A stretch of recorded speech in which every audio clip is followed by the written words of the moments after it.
থেকে ক্লাস 10 এর মধ্যে কত শিশু ঝরে পড়ে কেবল তার সামর্থ্য না থাকার কারণে। আমরা চাই প্রতিটি শিশু 12 ক্লাস পর্যন্ত, ইন্টারমিডিয়েট পর্যন্ত সরকারের দায়িত্বে তারা তাদের শিক্ষা লাভ করবে।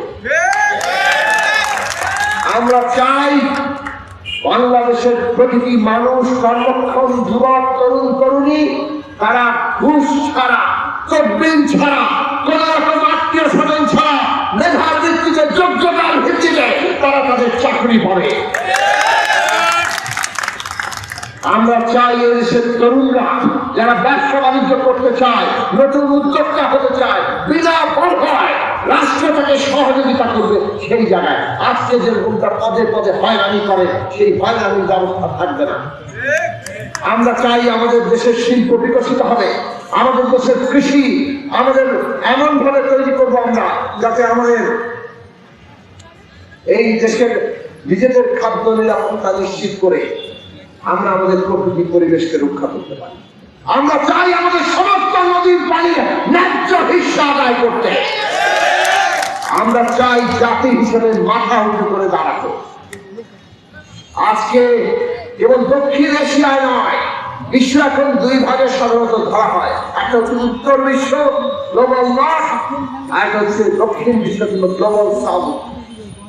দক্ষিণ বিশ্বের অন্যতম নেতৃস্থানীয় দেশ হিসাবে বাংলাদেশ মাথা উঁচু করে দাঁড়াবে সারা দুনিয়ার সামনে। এই সমস্ত শক্তি আমাদের আছে। আমাদের দেশে কোন কর্মচারী এক দেশে দুই নীতি চলবে না। এই যে আউটসোর্সিং কর্মচারী কিংবা সরকারি কলেজে বেসরকারি কর্মচারী নাম শুনেছেন কখনো? এইগুলো আছে, লক্ষ লক্ষ হাজার হাজার কর্মচারী আছে। তাদের ভয়ঙ্কর বৈষম্যের মধ্যে থাকতে হয়। বাংলাদেশে কোন ক্ষেত্রে আমরা বৈষম্য দেখতে চাই না। আমাদের ছাত্ররা বৈষম্যহীন রাষ্ট্রের কথা বলেছে। এই রাষ্ট্র যদি আমাদের পেতে হয় তাহলে আমাদের একটা নতুন রাজনৈতিক বন্দোবস্ত লাগবে। তার ভিত্তি হবে একটা গণতান্ত্রিক সংবিধান।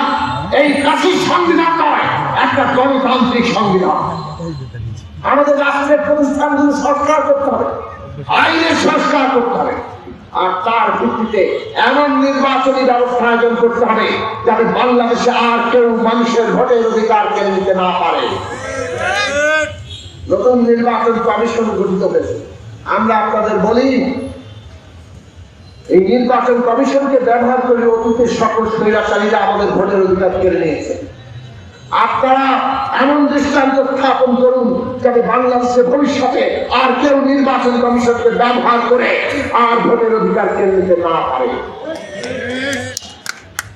নির্বাচন কমিশন সেই মর্যাদা প্রতিষ্ঠা করুন। নির্বাচন কমিশন জনগণের ভোটাধিকারের সুরক্ষা। আপনাদেরকে সেই দৃষ্টান্ত স্থাপন করতে হবে যে এইটার ধারাবাহিকতা রক্ষিত হবে। কিন্তু এই যে কাজ আমরা চাই, এই যে বাংলাদেশ আমরা চাইছি, এই বাংলাদেশ গড়ে তুলতে গেলে আমরা একটা সার্বভৌম মর্যাদা নিয়ে জাতীয় সার্বভৌমত্ব প্রতিষ্ঠা করে দেশের সকল নাগরিকের জন্য ওই সাম্য, মানবিক মর্যাদা, সামাজিক ন্যায় বিচার, বৈষম্যহীন দেশ গড়ে তুলতে গেলে আমাদের কি সেই রাজনৈতিক শক্তি আছে? আমরা কি অভ্যুত্থানের রাজনৈতিক শক্তিকে সংহত করেছি? আমরা কি ছাত্র জনতাকে এখনো ঐক্যবদ্ধ রাখতে পেরেছি? এইটা আপনাদের ভাবতে হবে। এই অভ্যুত্থান দাবি করে নতুন রাজনৈতিক শক্তি গড়ে উঠুক। এই অভ্যুত্থান দাবি করে বাংলাদেশের জনগণ তার ভেতর থেকে যেভাবে মাটি খুঁড়ে লাখো কোটি মানুষ শেখ হাসিনার বিরুদ্ধে দাঁড়িয়েছিল, সেভাবে নতুন রাজনৈতিক শক্তি বাংলাদেশে দাঁড়াবে।